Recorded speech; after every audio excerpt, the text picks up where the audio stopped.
I'm just so proud of Azan for just the way that he thinks of something and that he will execute it. A lot of people who we so-called voting for saying they're coming to help us and things like that, I don't think they're doing nothing. But you know, we need to do things like that. We can't just think about ourselves. Yeah, we were just talking about that, having a purpose that's greater than self. We here, y'all. Thank you for showing up with us today and always. We pancasting today with my man C1. Introduce yourself, man. This is a very important person in this world. Who's important is the people that I fight for. My government name is Clifton Braithwaite. They've been calling me Mr. Community C1 for decades. I'm different from a politician. I like the title now that my man Smitty Waters gave me. I'm from Elephant in the Room, a statesman. And when you look it up, there's different definitions for it. But the definition I like the most is it says, I'm different from a politician because I actually do the work. And let's dive deep in, let's get into my brain. Let's see what I can pour out to the hood. Yep, definitely. So how long you born and raised in Boston? I wasn't born in Boston. I was born in Newton, Massachusetts. Okay. I was the first American born out of my family. My father's from Venezuela and my mother's from Trinidad. Wow. Big up. That's dope, man. That's dope. So they definitely immigrated over here from... Yeah. Yeah. And the story, you know, it's amazing. You know, my father got exiled from Venezuela. When his mother died, his father remarried. And his father had oil. And when he remarried and he died, his new wife exiled my father to Trinidad. Wow. With nothing, bro. Wow. Nothing. No shoes, nothing. Put him on one of them little river boats that bring you from Venezuela to Trinidad. There was a family member waiting on the other side of the dock for him. My mother met him through, you know, their childhood. She used to rub down his feet, put Vaseline on it. Wow. You know what I mean? So you know she was sneaking, because back down in Trinidad, Grandpops was, you know, so she took a lot of chances. Wow. So what part of Trinidad? San Fernando. Okay. Yep, that's where my grandparents lived. So most of the time we would travel down there. My mother and father owned land in Port of Spain and another section of San Fernando. Wow. That's dope. That's amazing. So, first coming to Boston, what was your experience? What was your... Oh, man. All right, so I came to Bean. I was always in Bean, even though I was in the suburb schools and private schools, right? I was always in the Bean. My mom's was smart enough, my father died when I was 3, to connect me to some great football coaches like Coach Moody and some great other fellas, the Raiders, Harry and all them, right? So I was able to integrate in the hood through sports. Okay. So even though a lot of the tough boys, we grew up as homies, playing football, Raiders, you know what I mean? The first black organization. In Roxbury. Yeah, so the transformation when I first came, no joke, y'all. Because I lived in the suburbs, my gear was a little different. And they used to clown me when I had Timbs on when I first came around the way. Oh, you're dressing like a white boy. Yeah, and I'm like, Timbs on? yeah, yo, don't. I swear to God, bro. All right, everybody forgets. Right. How it came in, you know, how the styles came in, right? But we do as hip hop. So you was a trendsetter back then? I won't say trendsetter, not even thinking about it, but I just wore something different. Yeah. Right? Yeah. And then when everybody started getting hip to the Timbs, I never wore them again, bro. Wow. You know what I mean? I was like, oh, because they used to clown me because I had a West Indian accent, but I stood my ground. You know what I mean? Yeah, definitely. The same people who would crack on me, I go to their house, and their mama was Trinidadian or Bajan or something. Wow. And I'm like, yo, you going to school? Don't tell nobody. But I was convicted on being who I was. I never hid it, you know what I mean? That's funny because the same thing I went through too. You know, I was born here, but I went back to Trinidad. I went to Trinidad at 2 and came back like around 6 on my 6th birthday. So, you know, the way I spoke and everything like that, I got clowned for that. I had long hair down my back. Yup. So I got clowned for that too. You know, for the music I listened to. He's like, what you listen to? Let me hear that. Man, you listen to this bullshit. You know what I'm saying? Yeah, so I can definitely relate for sure. That was some fun time, but check this out. I didn't care what the fella said. You already know the ladies was honest. Oh man, you All already day, know. all Listen. day. Oh, I wish I would have listened to half of what my mama told me. always. But you know, that's such as life. Yeah, We learn. yeah, you know what I mean? learn, You yeah. get to pass it on and tell someone, don't make the mistake I made. That's it. You know what I mean? That's it. That's it. Yep.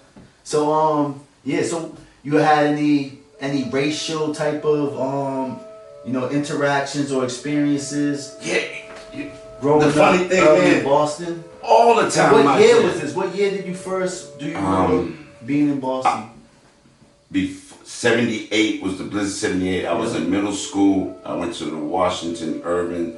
So Where was I think that that again? was Rosendale. Okay. I think that might have been 7th grade when the snowstorm came. So 3 years before that is when I moved around. Okay. So Around 78, 76, somewhere around there. was there a lot of black families in the neighborhood? Nah, this was the matter. for me, this is what was ironic. Every neighborhood we moved on, and street we moved on, I was always the first black Really? kid on the See, that's street, crazy. dog. That's dope. Like Bowden Street, right? It was a handful of us on Bowden Street, bro. Like I was on Mount Ida Road, then there was another family 2 streets over.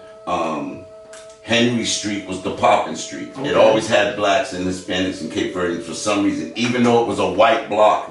Mighty Midget, Rumpin' Round, all those other stores up there, right? All the apartments up there were all filled with white boys. So when going to the store, sometimes it wasn't easy. Word. What you had to go through?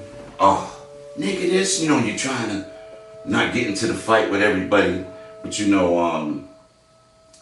those days were different. You did a lot more fisticuffs. Most of the time, the white kids would come out with knives. These kids these days, y'all don't know about the fisticuffs, man. Yeah. Y'all quick to pull out the switchy and all that crap. Yeah. Y'all got Back in the days, if you lived a certain life, yes, whatever, but majority of the time, weapons were pulled out by our white counterparts, right? Because they want fisticuffs with Yeah. So I was a little dude. I got Napoleon syndrome. Like I'm small. You think you just go bully me, right? So I went home to Mama and I said, Mom, what you want me to do? They just keep starting trouble and you send me to the store. Yeah. She said, well, protect yourself. Once I had protected myself and I stood my ground and went from my age group to the next age group, and then I got to a 21-year-old and I broke him down, then the grown boys was like, it'd be unfair to go even higher. Right. It was a 21-year-old, but he wasn't probably all the way prime. They didn't put me against no prime fighter. They kept it within reason, right? And I went up the chain, and when I got up to the 21-year-old and I took him down quicker than the other ones. That's crazy. Angst that they didn't bother me no more. And then, I had the Singletary family around there. Sorry y'all, I can't remember everybody's name, but I can remember the Singletary family. Hey, any of y'all remember him? Definitely lock in, give us some experience, let us know what happened down there, comment, all that, man. Yeah, man. I want to hear more. Those were the days, man. Word. But we used to play football during the racist times, right where the hill is. On Bowden Street with the white churches. Yeah, Fox Street and all that over there. Right there the hill, right on Bowden. Park up there now, the little park up there. It's always been there. But it wasn't so nice then. We used to play white boys and for cases of beer. Oh yeah. Right? But the white boys would consist of what they called Dorchester Rats and South Boston. Wow. So the white boys would come together to play us. Wow. During the game, it's all good competition. After the game, everybody's drinking, but a fight was coming. Wow. It was like tradition. In the meeting of the game, everybody's happy. Let me ask you this. Who won the games?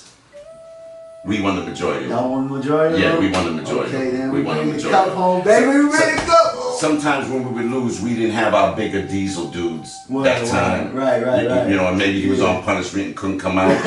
You know what I'm saying?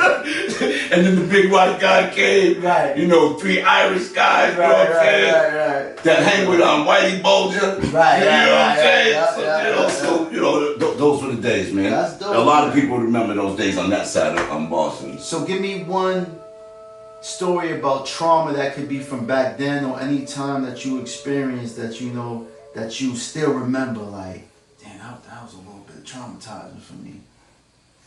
The reason why I fight so hard in our community about injustice, I think I was about 13, and we went downtown and all of us had jobs.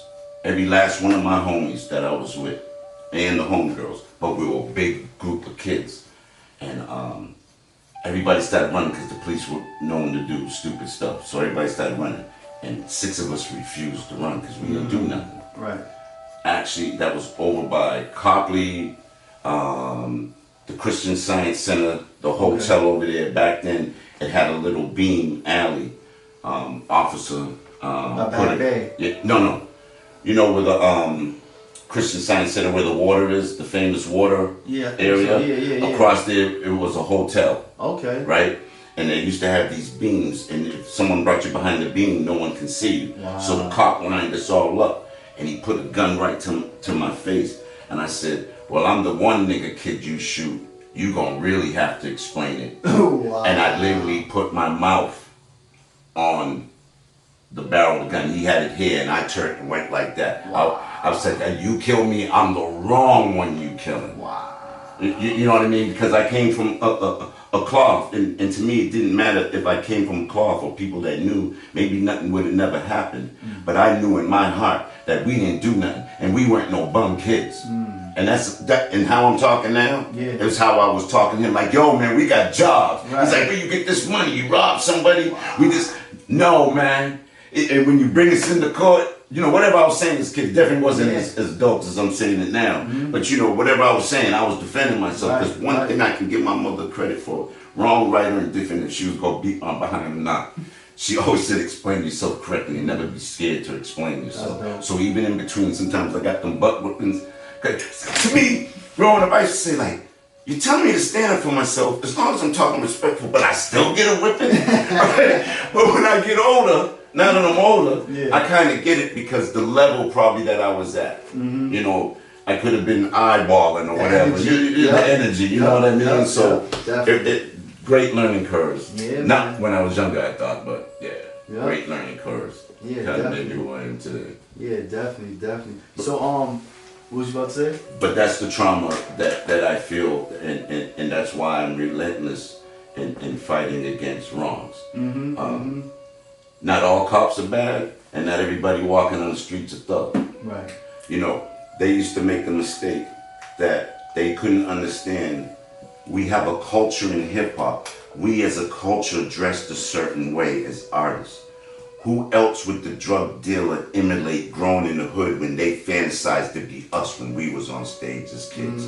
We broke the mold on the gear. We made Timberland and all these clothing lines fat because we had to connect to something because we didn't even have no black identity and clothes to go to. So we made whatever we thought was affordable and that they didn't rock, we blew it out the water and made them more money. Right. Across the board, even to this day. Yeah. They're great at selling water to a whale. Facts. Right. You know what I mean? Because they package what we do and then sell it back to us. You know, and I don't like state politics, I like city, right? But one thing I've been pushing for a while is if these corporations are making money, you know, and reparations, people talk about reparations. No, if you're making direct money off of what we've been doing, a percentage should be going to programs that we identify that are doing the work. Yeah. You feel what I'm saying? Some of that pot of gold should automatically, like right now, I'm beside myself, even though they made Juneteenth legal holiday, right? Walmart and all them companies are gonna eat off of us when we've been doing it for decades on our own. So no one was making the designs for us. Right? Now they're gonna make the designs that they saw us making for years, right? And we already don't spend money in our community if once, right? So do your research, y'all. We're talking topics. Do your research because we're bored to death. We're trying to keep it here. You know what I mean? That one day is gonna turn like into Christmas for them. They're killing us, man. They're killing us, man.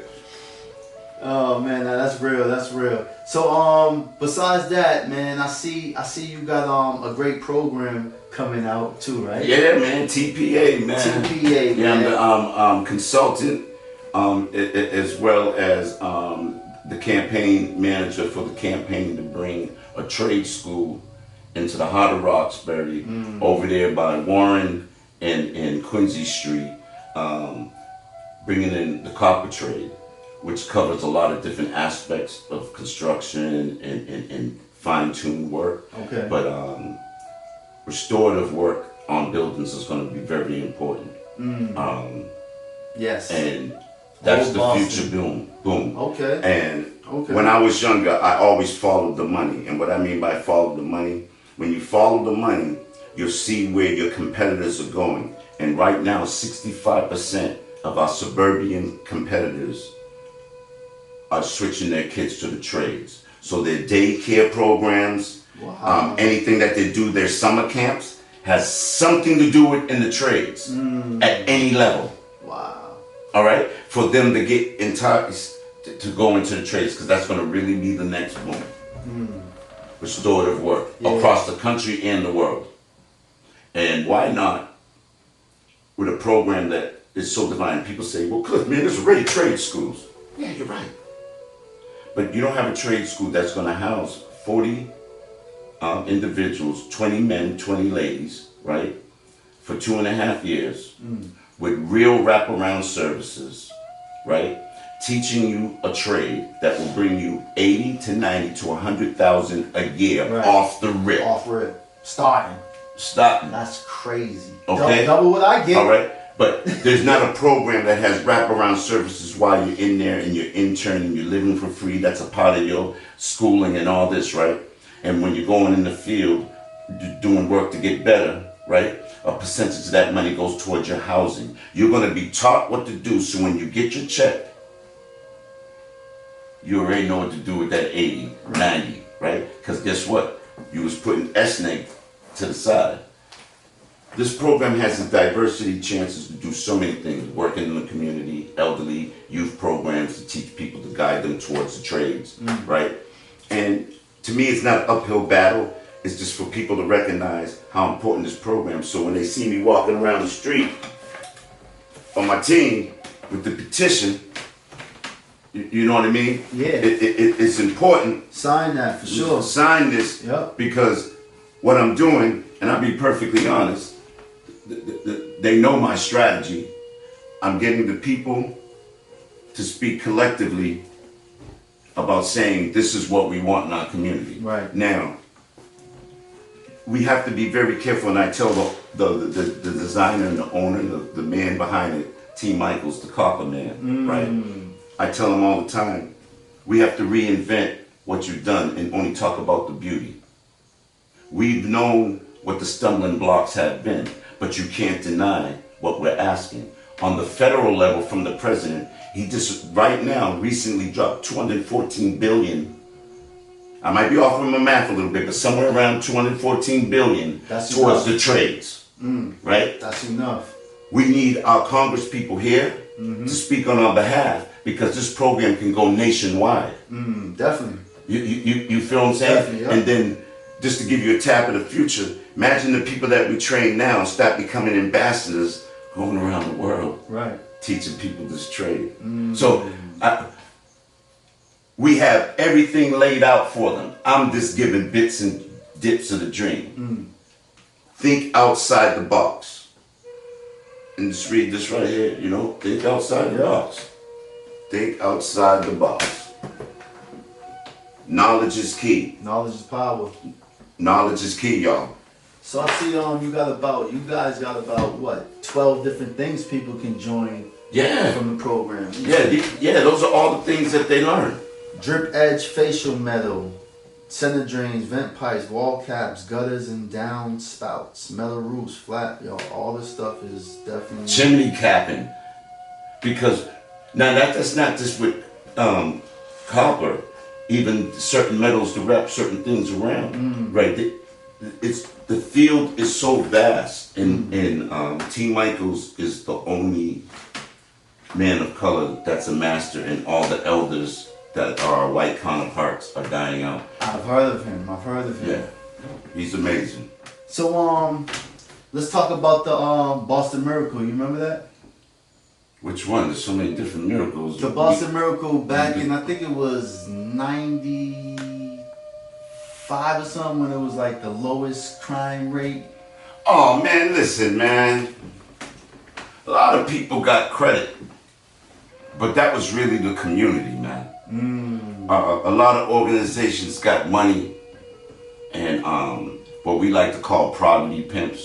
You know what I mean? That's why it didn't really ring a bell, because it was no miracle to us. You know what I mean? We knew what it was. It was the moms and pops, small outreach programs in our community without even a name of programming that were actually going to the youth and giving them some places to hang.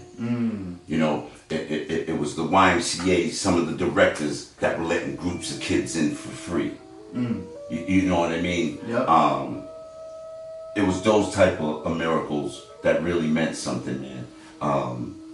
And right people in right positions. But it was really the moms and pops. But a lot of people got hype on it. Real talk. Y'all can hear. I'm not. At least I didn't throw out the name of the organization. But the real is the real, though. I feel like Kendrick Lamar. You know, we gotta get rid of the poverty pimps. Yeah, man. We'll go there as time goes along and get rid of them people who are exploiting us, man. Definitely. And holding us back. It's coming. Yeah, it's coming. It's coming. It's coming. And change will Calm is slowly happen. coming. It's How coming. you feel about all the black women that's of power right now in the city? There's a lot of them out there, and there's a lot of them that's came from our town to even go to, you know, Ayanna Presley's and the other ones who's. All I say is, you know, I have a fond respect for them. And all I always ask, what is your legacy going to be? That's what I ask everybody in the game. What's going to be your legacy? Right. You know. What's the people going to talk about? Well, when you're gone, how effective were you? You know, are you getting fake roses that are plastic, or are you getting organic roses that grew because you actually did the work? Right. Oh, I'm going to use that one again. Right. I can't wait to see that one. That's real right talk. off the door. That's you know? real talk. You know, how many of y'all got them fake plastic roses right now? Yep. Or you really got them real joints that's growing up out the ground and blossoming great things for the planet? Let's go. Let's talk about it. Yeah, but what you feel about Mayor Wu? You think she gonna last a couple more years in the city? Because you know Boston, I guess from where Menino, he was here 23 years. Are we gonna get another one of those, you know, somebody that can last long? And well, everybody knows I had supported Wu, right?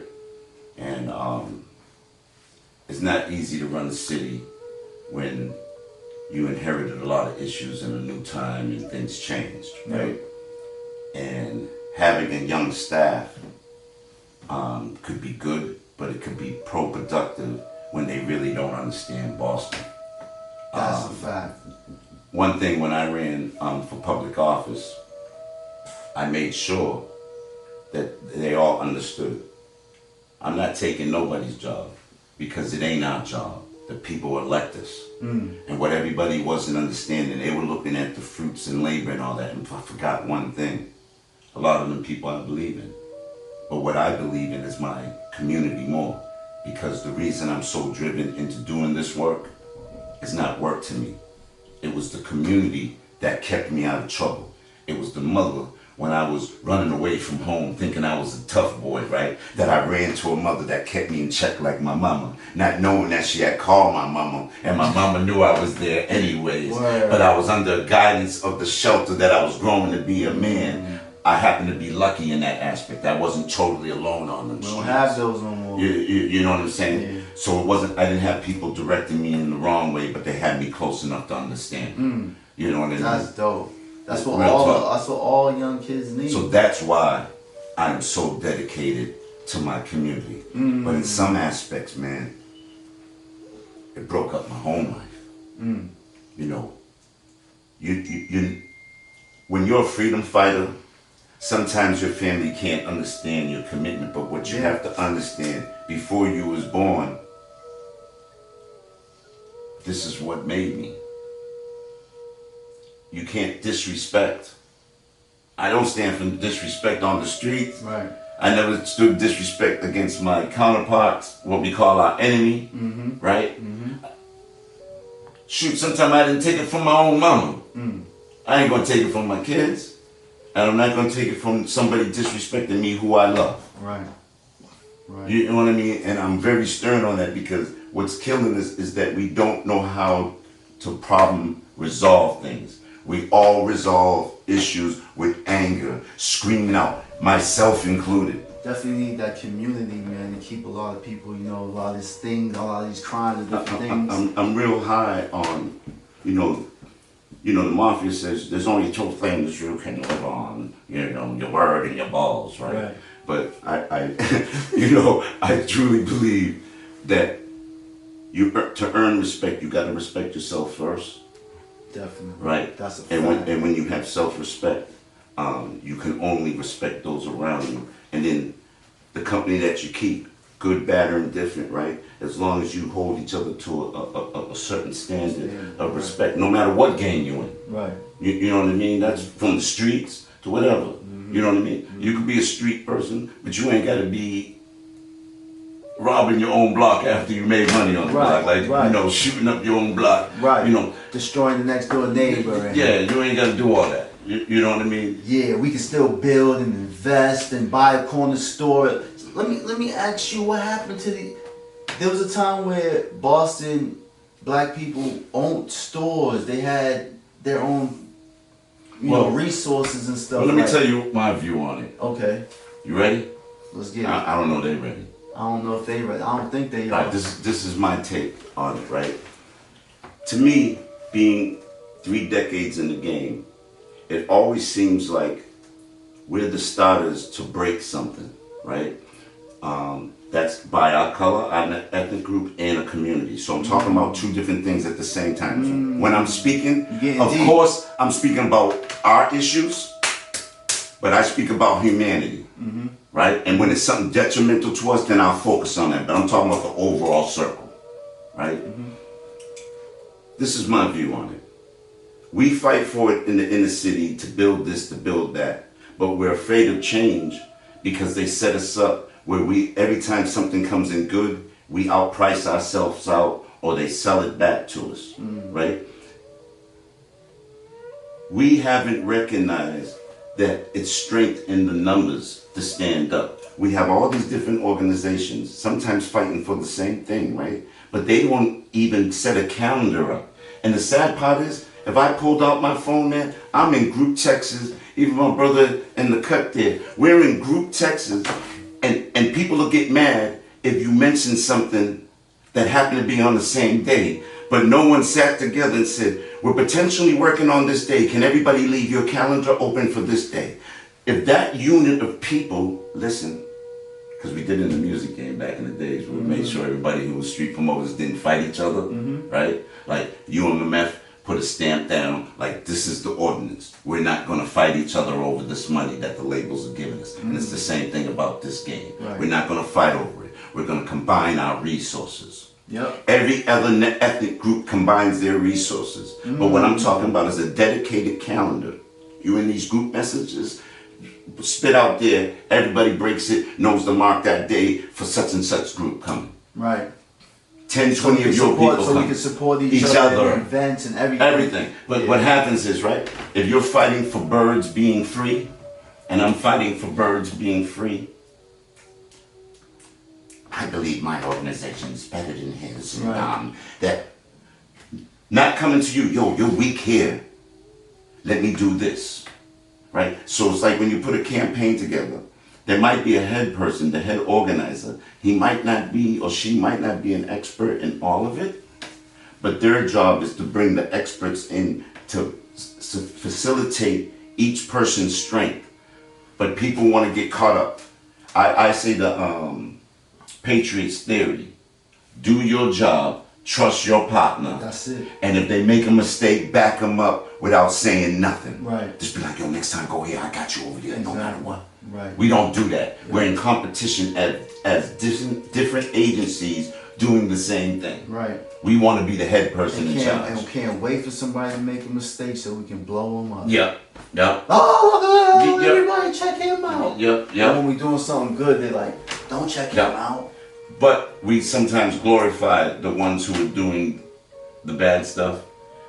And he's 100, man. He real or she's real. Yeah. You know, destroying their home, destroying their neighborhood. You know what I mean? Yeah. And a lot of that's mental illness. It is, straight up. I don't think no one grows up to say, I want to destroy my neighborhood. Right. I don't think no one grows up to You're say they straight want to sick be a in the drug head. addict. I don't think no one grows up to say, now, we could say that, but what happens if you're in that situation and that's all you've seen?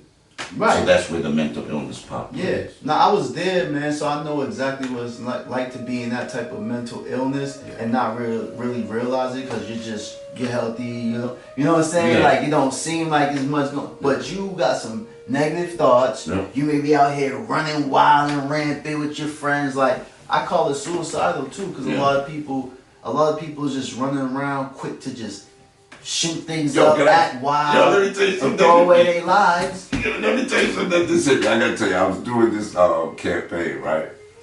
And a brother was walking to the train station, and I said, I knew not to say good morning for some reason. Right. So I said, grand morning, my brother. Would you like to help me get on the ballot? This small joker went into all kind of stuff, right? I'm gonna be honest, I was scared. Right. I was scared. I was scared of him. I was scared of Moncho because I didn't know where he was coming with it. He was coming up close. I had to bring the line out, the deep voice, had to act as crazy as him. He said, all right, brother, I'm up.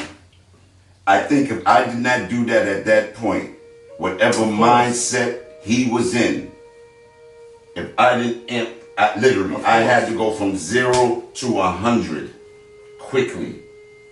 I tell my family that all the time. I was able to manage what the level he was bringing out and diffused it. And that's why it's so important within these type of jobs that, you know, you do, I do, people, you know, that work with the community. You gotta be able to identify. If you ain't from that community, like, you could want to be as professional as possible, be that. But then sometimes you gotta know how to reach people at their level. Yeah. You don't know what level people are coming at you on, and that can save your life. The next morning that I saw the gentleman, he came to me and I didn't take my medication. You know what I mean? Yeah. You know, you're a good dude, man. I'm not a voter, and I registered him.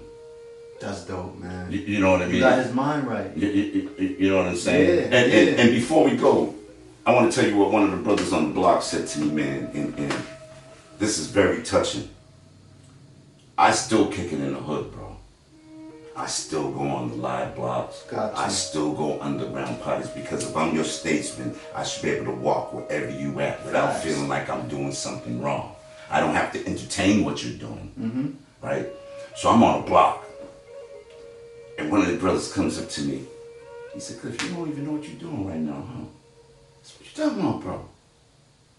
He said, look, the block's not making no money. The girls ain't doing that. No one's sipping. No one's smoking. And they're all coming to you with community stuff. Do you know why they do that every time you come around? Because you really represent the hood. They don't want you to be in no pictures with them doing stupid stuff. Wow. I said, oh, man. Wow. Huh? They trying to take care of you. Huh? That's why I love my hood, man. That's dope. You know what I'm saying? That's dope, man. And when you're in politics, if you can't roll with where you came from and get the people who really need the help Right. and inspire them, you're doing this for nothing. So I'll always be in the belly of the beast. Right. Because I love my people, bro. That's dope. That's dope. Yep. So Biden or Trump, since we talking Biden or Trump, since we talking politics. If Biden doesn't make some powerful national moves after Trump being shot at, Yeah. Trump want to be a war more hero. people who might have not even voted, or even if they're in the Democratic Party, might go the other way because of the sign of weakness the Democratic Party 100% is showing right Yep. now. And And I hope you run this real quick. Yeah. Because I'm telling you, stop thinking inside their box. Look outside the box because it's affecting you and you know what it is. If you do not speak up, Trump will be our president and we'd be in trouble. We're gonna be in trouble because they got Project 2025. And while we'll be in trouble, they still have the majority. Look up Project 2025. If Trump gets it, they'll be ruling in the majority of what the state senates and all these different. Man, listen. All these different. All kind of stuff will wake up on that. And who has a handle on it now is that they're already prepared to lay out what they have to lay out when they come in. Period. Everything will be catch up for us and catching up for us if we do not stand in front of it. If we're proactive on this, we're done again. And I think we are. Yeah. You know, you got the Democratic Party clowning the president, talking about how weak he is, right? But you knew he was weak. Why you didn't have someone prepared? You shut everyone else down for running. They probably want the same results. No. Someone told me, I sit down with a lot of political analysts, right? A lot of people that dig deep. And this is the shortest view of telling you. If you was working there, you know your job is over, the president's out. But you got 4 more years if he's in office. It ain't about the president. It's about the workers, them selfish son of a guns. We should have prepared our house. We should have been fighting for different sections of the state to have a majority, but we didn't do that because the Democratic Party sometimes to me is scared. It's not my honesty. That's why I'm a statesman. That's why they were afraid for me to come in office, because at the city level, I don't have to deal with state level issues and federal issues. I get to effectively help you right now and be able to stand up for you on the state level and the federal level because my constituents sent me. Now I might get arrested for certain stuff, right? As long as y'all bail me out. Oh, we coming. I know I will. That's a fact. Because there's only so much you can do. There's only so much you can do where there's things that break you off, where you can't get involved. You know what I mean? And that's the sad part, what a lot of people don't understand. Sometimes people will come, like during my debates, people were really coming to me with questions that were state level. To me, since I've been running campaigns for 3 decades, I said, oh, that's a plant to see if I know anything on what I'm talking about and what I'm supposed to be doing. All those type of things I deflected. City level stuff is city level stuff. And let me tell you something, y'all, before we go. If anybody on the city level mainly talks about state level, federal level stuff, they're using their constituents to move up to the next level. City work effectively helps you. And it's the connections that I build through the strength of my constituents, where every state level and federal level candidate would have to come through our part of Boston. That's why I'm running citywide. They would have to come through our side of Boston because we will become one. The community will understand what I'm fighting for. And to be a true leader, you always must be a follower. You're not a rock star when you're doing this work. That's a fact. Somebody gotta follow. You can't try to be a leader your whole life. No. It just don't work like that. You know why I say that? In the pack of wolves, what does the leader do? Do you know? I'm not sure, no. He always follows the pack. Oh, right, yup. That is true. That is true. Let's go out on that. Yo, Boston, man. We here, man. Y'all hear that? We here with a very important man. Y'all get out there and support this man. If you don't know about him, go look him up. Hit us in the comments. Ask us more if you want his number, information. We're going to put all that down below. Yo, I like to say this. God bless the Commonwealth of Massachusetts and the Boston residents that make things happen. Let's get it, y'all. Stand up.